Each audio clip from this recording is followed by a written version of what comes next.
Hello everyone, it's Ren here, and today I would like to talk to you about philosophy again, and in particular, maybe giving you some advice as regards where to go first, where to start if you have like an interest in discovering more about that wonderful discipline, but you feel a little lost in this kind of ocean of abstractness, and there's so much literature on philosophy. Maybe you feel a bit lost because you find the field to be a bit intimidating, its vocabulary to be a bit abstruse, and so like you don't know exactly where to start, and as a result, you kind of never start.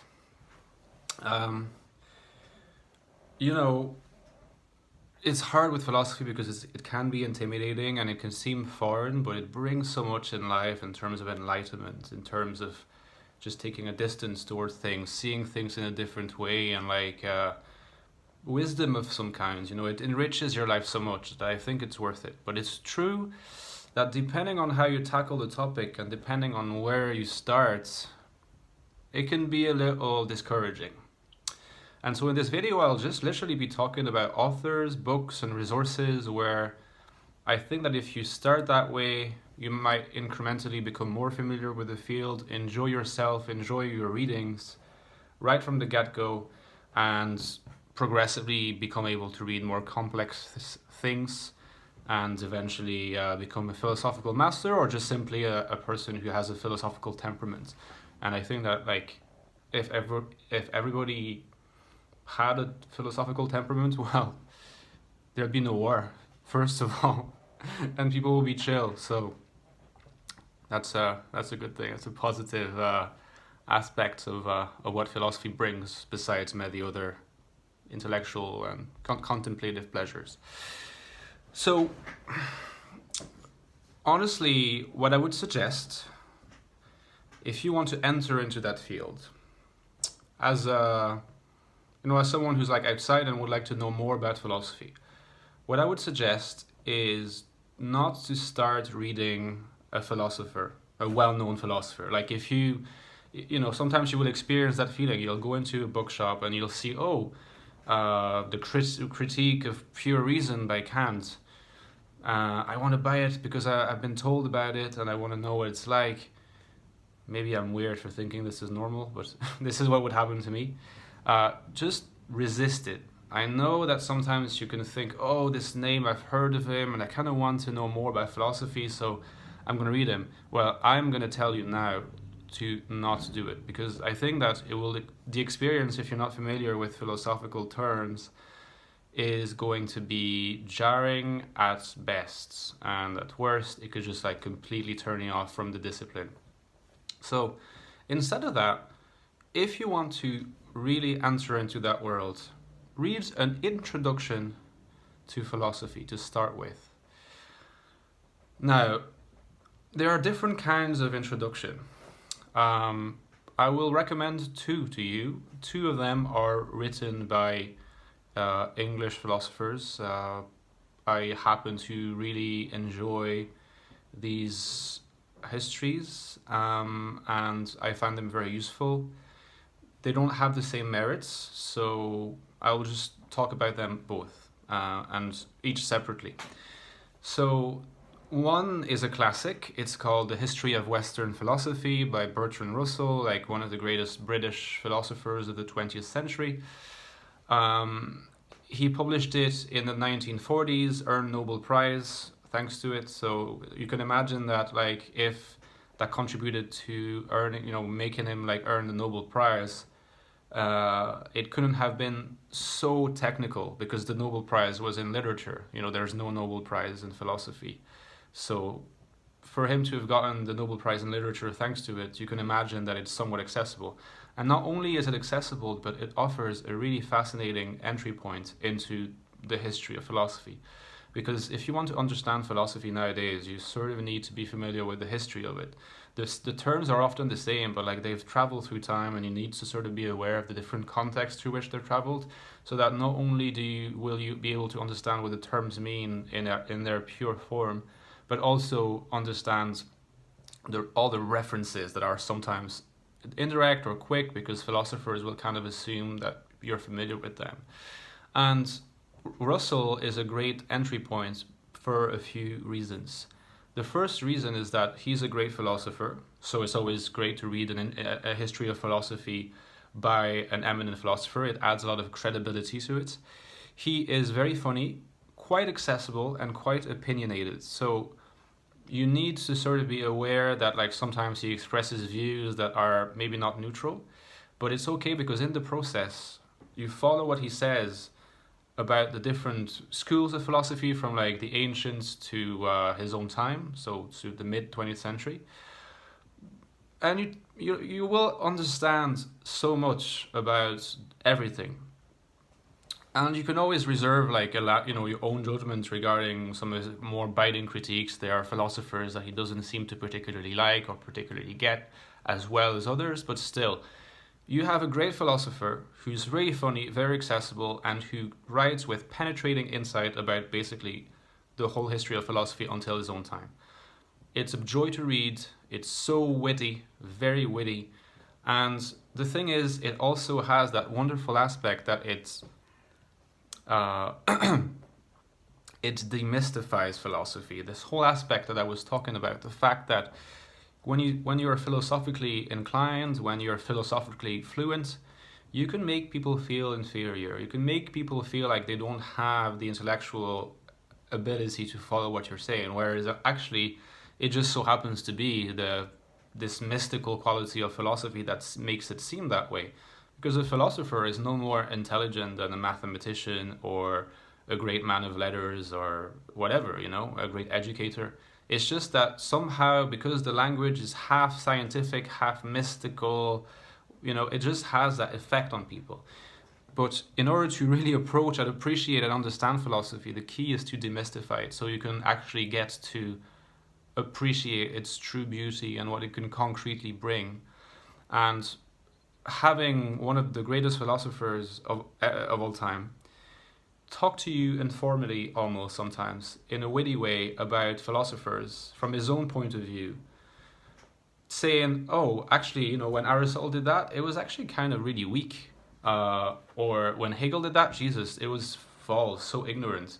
No, don't worry, he's not saying that all the time, but occasionally he will just not hesitate to say, okay, that part I will explain to you now why that philosopher, he was bullshit.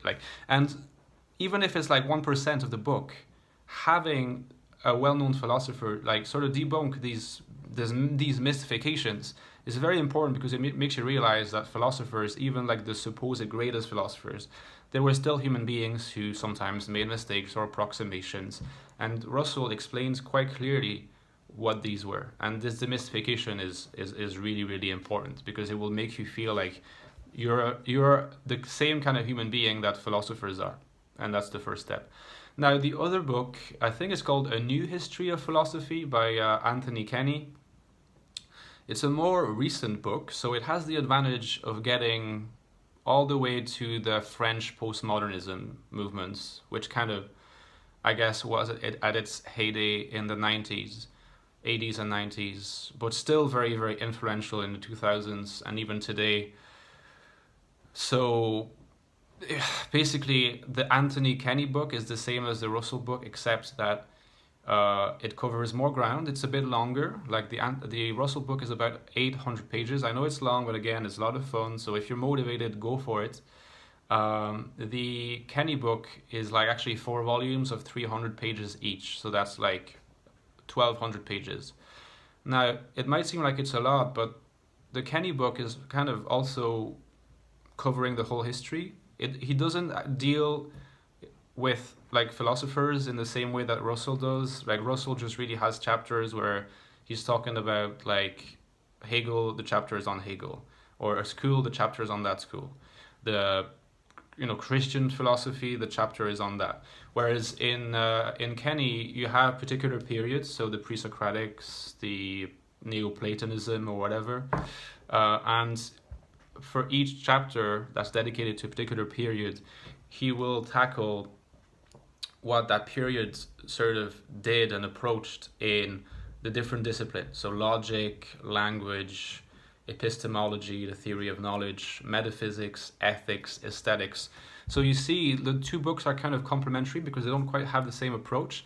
I would say that the Kenny book is less witty and opinionated, but it's more comprehensive. He talks about everything that has to be covered, whereas Russell makes you appreciate things almost more intuitively, because if he critiques a particular aspect of a philosopher, and in critiquing him makes you understand the other things.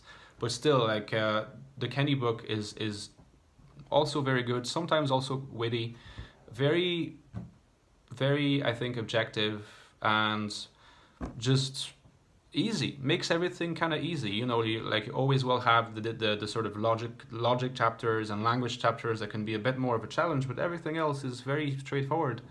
And you can read that in a few months, and by the time you're done with the Kenny book or the Russell book or both, you're essentially equipped at that point for starting to read the individual philosophers. Now, I will just take a few more minutes to advise you on where to go from there, and maybe in the future I'll just do individual videos on particular philosophers as I have enjoyed them. So I think that once those two books or similar books, introductions, but I suggest that you try these out because I really like them and they got me where I am, so there you go. Once you're there, if you're still really into getting to know about philosophy even in more detail, and this is what might happen, because those books will give you the equipment and you'll feel like you've got a new armor or something and you're wearing it and you have all those guns and you're like, yeah, okay, I have it, I kind of want to use them, I kind of want to go there, shoot, destroy buildings or whatever. And that's kind of when you sort of want to approach the individual work of philosophers by themselves, and you will be able to do that. But even at this point, some philosophers are to be, I think, recommended. What I would suggest is that when you're at that point, before you start reading a particular philosopher, I suggest, if you have still the courage to read secondary sources, to start with reading the article that is written on them on the Stanford Plato Encyclopedia of Philosophy. Stanford Encyclopedia of Philosophy. It's a very, very good encyclopedia, has short-ish chapters, quite condensed on each philosopher and other things. Always written by a specialist in the field, accessible language, and if you already have the baggage of the introductions to philosophy, you will appreciate that, and it will give you the right frame of mind and intellectual framework to enter into the philosopher. Once you've done that, and you sort of try to keep that habit for each philosopher that you try to engage with, to first read also the article on the Stanford Encyclopedia, usually in between 8 and 20,000 words per article. I think that you should start with the pre-Socratics, because they're all the philosophers before Plato, because it's all really a collection of fragments, about 200 pages usually will have you the whole collection, and it's very accessible stuff. After that, I think that you should move on to Plato, with the exception maybe of his 2 or 3 last dialogues that are very technical and not even the most influential, even though they were. But the dialogues of Plato are very, very obviously super influential and a joy to read, because they're drama, they're plays. So it's kind of cool to see characters talking and interacting and all that stuff. Aristotle, I would suggest reading him through secondary sources mostly, except the metaphysics, otherwise too complicated.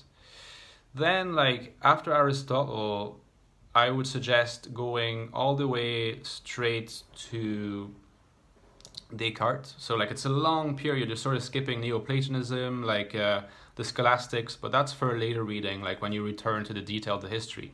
You read Descartes, easy to read, clarity, super clear, super influential, and the writing is kind of short. You read Descartes, you read Spinoza for the same reasons, super influential, easy to read-ish, and just fascinating.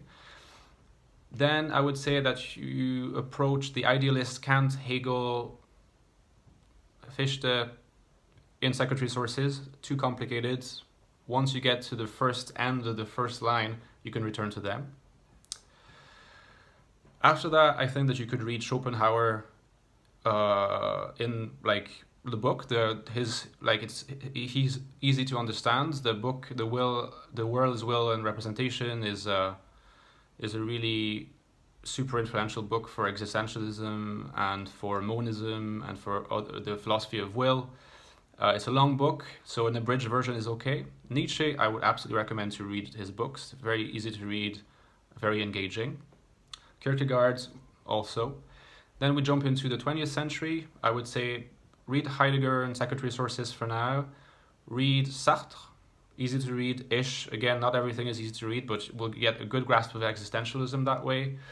If you want to approach the analytic school, maybe I'll make a separate video about the English school because it's totally different. Totally different thing, so I couldn't really talk about the analytic school here. But to remain within the continental tradition, once you're done with existentialism, you go into phenomenology. So you can sort of read a philosopher called Husserl in secondary sources, and I would say that you could read a French philosopher in secondary sources, also very interesting for like mixing existentialism and phenomenology, called I can't remember. The name is just escaping. Like I might remember it another time, but I just literally like the name is like sometimes when it just pops out.